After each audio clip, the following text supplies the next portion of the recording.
બેટા, જરા તારી પત્નીને કાબૂમાં રાખતા શીખ.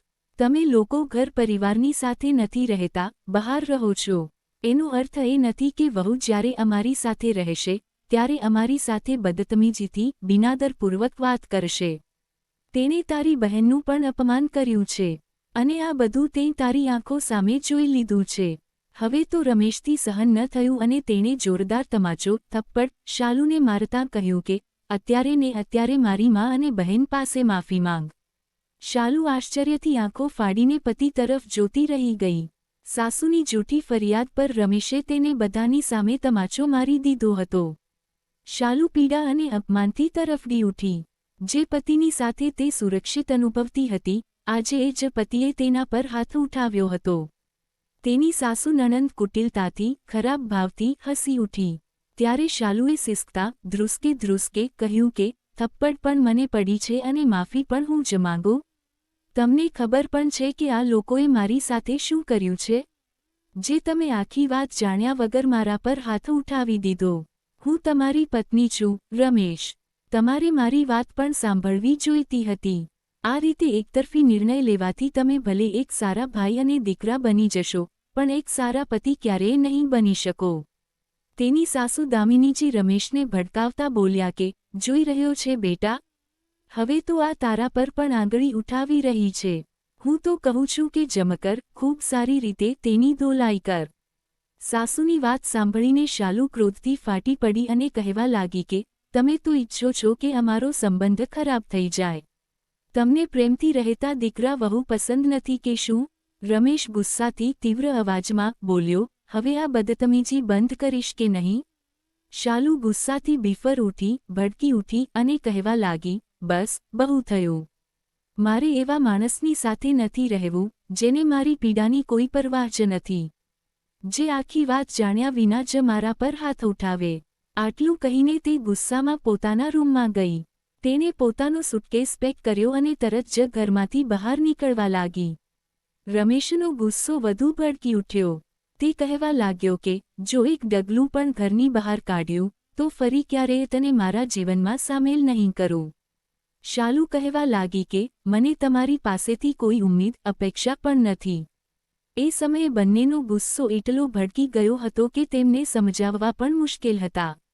શાલુની સાસુ અને નણંદ ખૂણામાં ઊભા રહીને સ્મિત કરતા તેને જોઈ રહ્યા હતા. જાણે કહી રહ્યા હોય કે અમારો વિરોધ કરવાનો અંજામ પરિણામ જોઈ લીધો. શાલુ તેમને બળતી નજરોથી જોતી પોતાના પિયર જતી રહી. રમેશે પણ તેને કશું પૂછ્યું નહીં. શાલુને બહુ ખરાબ લાગી રહ્યું હતું, કારણ કે પતિ તેને એટલો પ્રેમ કરતો હતો અને સાસુ નણંદના કારણે જ તે પોતાના પતિથી દૂર થઈ ગઈ હતી. વાત પણ કંઈ બહુ મોટી નહોતી. એક દિવસ શાલુ કિચનમાં પોતાના માટે એક કપ ચા અલગથી બનાવી રહી હતી. કારણ કે બધા ઘરવાળાઓને નાસ્તો કરાવ્યા પછી પણ તેને સવારથી એક કપ ચા પણ નસીબ નહોતી થઈ. જ્યારે તે પોતાના માટે ચાનો કપ લઈને હોલમાં આવી, તો તેની સાસુ ગુસ્સાથી ભડકી ઉઠી અને કહેવા લાગી કે હવે તો બપોરનું જમવાનું બનાવવાની તૈયારીઓ શરૂ કરી દે. આ ચા પીવા શું બેસી ગઈ? અહીંયા તું રજાઓ ગાળવા આવી છે કે ઘરના કામ સંભાળવા? મારી તબિયત સારી નથી, તો તારે મારી દેખભાળ કરવી જોઈએ. તું તો તારા જ ખાવા પીવામાં લાગી રહી છે. ત્યારે શાલુએ ફક્ત એટલું જ કહ્યું હતું કે મમ્મીજી, સવારથી મેં એક કપ ચા પણ નથી પીધી. બસ, હું ચા પીને જમવાનું બનાવવા જઈ રહી છું. તો તેની પરણેલી નણંદ વચ્ચે કૂદી પડી અને કહેવા લાગી કે તું મારી માં સાથે જબાન લડાવે છે? માં જેટલું કહે એટલું જ કર્યા કર. આ વાતથી શાલુનું મન પીડાથી ભરાઈ ગયું અને તે ધીમેથી બોલી, પણ મને પણ ભૂખ તરસ લાગે છે. હું પણ માણસ છું, કોઈ કામ કરનારી મશીન નથી.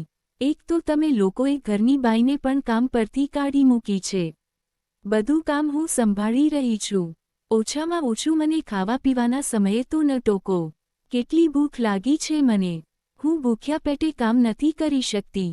આ વાત પર તેની સાસુ ગુસ્સાથી ભડકી ઉઠી અને કહેવા લાગી, તું એમ નહીં માને. લાગે છે રમેશને બોલાવીને તારી અક્કલ ઠેકાણે લાવવી પડશે. શાલુ પણ બોલી પડી કે તે તો બહુ સમજદાર છે અને સમજશે કે આખરે ભૂલ કોની છે. પણ સાસુએ ક્યારે રમેશને ફોન કરીને બોલાવી લીધો અને તેના આવતા પહેલા જ વહુને એવી બહેસમાં ઉલઝાવી દીધી હતી કે રમેશના આવતા જ દામિનીજીએ વહુની જૂઠી ફરિયાદ કરી દીધી અને રમેશે પોતે જોયું હતું કે શાલુ કઈ રીતે તેની મા સાથે બહેસ કરી રહી હતી તો તેણે પણ તેને જોરદાર તમાચો મારી દીધો હતો. તેને સમજાઈ નહોતું રહ્યું કે આખરે તેની પત્ની આવું કઈ રીતે કરી શકે. તેનું મન પણ પીડાથી ભરાઈ ગયું હતું કે મેં મારી પત્નીને માની સેવા કરવા માટે મોકલી હતી અને અહીંયા તે બીમાર મા સાથે જબાન લડાવી રહી છે. તે પોતાની માને ખૂબ પ્રેમ કરતો હતો અને તેને લાગી રહ્યું હતું કે તેની પત્ની આખરે મા સાથે દુર્વ્યવહાર કઈ રીતે કરી શકે. તેથી તે પણ ખૂબ નારાજ થઈ ગયો હતો. ઉપરથી શાલુ પિયરમાં જઈને બેસી ગઈ હતી તો તેની મા અને બહેન બંને મળીને તેને ભડકાવી રહ્યા હતા કે તે તો તને પ્રેમ જ નથી કરતી, બસ પોતાની સગવડ જુએ છે. આજે અહીંયા આવીને કામ કરવું પડ્યું, જવાબદારીઓ નિભાવવી પડી તો તે પોતાની જવાબદારીથી ભાગી રહી છે. તેને તો બસ પતિથી જ મતલબ છે. રમેશનું મન શાલુ પ્રત્યે ગુસ્સાથી ભરાતું જઈ રહ્યું હતું. એક દિવસ રમેશ બજારમાંથી થોડા ફળ અને શાકભાજી લેવા ગયો હતો. ત્યારે ઘરની જૂની નોકરાણી કાંતા તેને મળી ગઈ અને કહેવા લાગી કે ભૈયા, સારું થયું તમે આવી ગયા. તમારા ઘરમાં તો વહુરાણીને બરાબર ખાવા પીવા પણ નહોતું દેવામાં આવતું. આ સાંભળીને રમેશ હેરાન રહી ગયો અને કહેવા લાગ્યો કે શું મતલબ છે તારો? તો તે કહેવા લાગી કે એક દિવસ જ્યારે વહુરાણી દૂધ પીવા જઈ રહી હતી તો માજીએ દૂધનો ગ્લાસ તેમની પાસેથી છીનવી લીધો અને કહેવા લાગ્યા કે અમે તને અહીંયા કામ કરવા માટે લાવ્યા છીએ, ખાવા પીવા માટે નહીં. માજી તો ફળ પણ પોતાના રૂમમાં છુપાવીને રાખતા હતા અને તમારી દીદી તો તેમના ભાગનું જમવાનું પણ માંગીને ખાઈ લેતા હતા.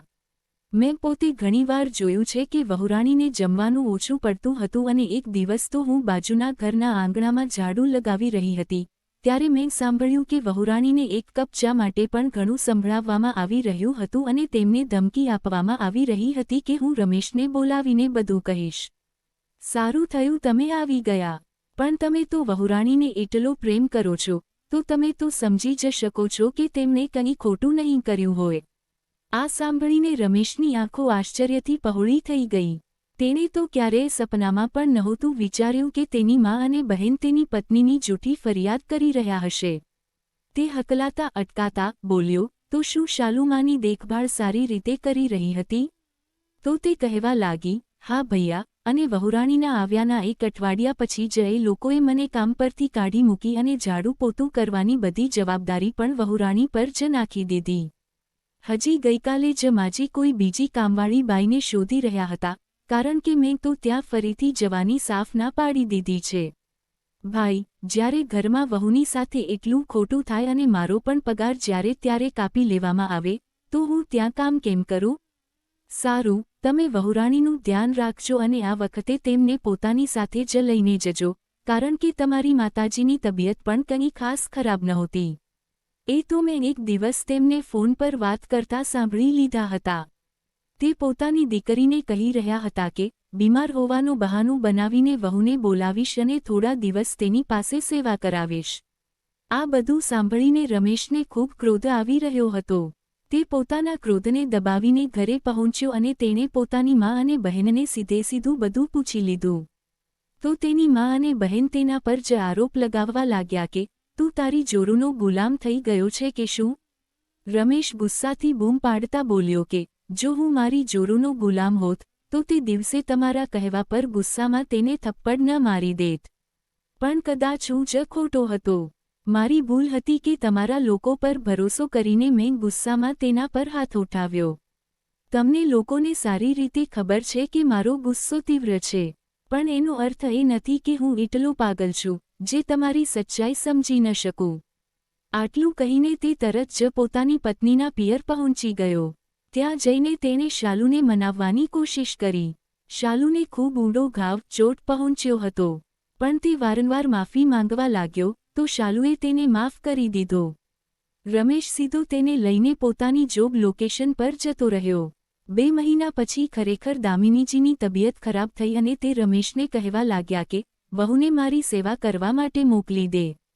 પણ આ વખતે રમેશ પોતાની પત્નીને એકલી જવા દેવા નહોતો માંગતો. તેથી તેણે કઠોર શબ્દોમાં કહી દીધું કે પહેલાં તમે મારી પત્ની પાસે માફી માંગો. એના પછી હું થોડા દિવસો માટે તેને મારી સાથે જ લઈને આવીશ. તેને એકલી તો ક્યારેય સાસરે નહીં મોકલું. ત્યારે તેની માં ભડકી ગઈ અને કહેવા લાગી, હું મારી દીકરીને બોલાવી લઈશ. મને તમારા લોકોની કોઈ જરૂર નથી. પણ જ્યારે તેમણે પોતાની દીકરીને બોલાવી, તો તે પણ કામનું બહાનું બનાવીને તેમની સેવા કરવા માટે ન આવી. ત્યારે મજબૂરીથી દામિનીજીને નોકરાણીના ભરોસે જ રહેવું પડ્યું. શાલુને ખુશી બસ આ વાતની હતી કે તેના પતિએ આ વખતે તેના માન સન્માનને જાળવી રાખ્યું હતું.